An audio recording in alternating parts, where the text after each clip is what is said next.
Just like in any industry, hydroelectric plants require downtime for corrective and preventive maintenance of its turbines, which requires the closing of the gates to prevent water flow.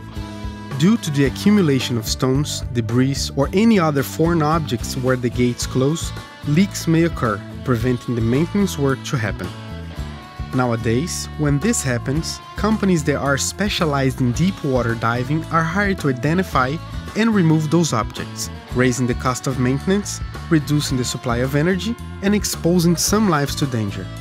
To solve this problem, we developed Seal Cleaner, which is a mechanical device that will enable the extraction of debris in shallow and deep waters automatically, using only the potential energy available in its own system, without putting any lives at risk.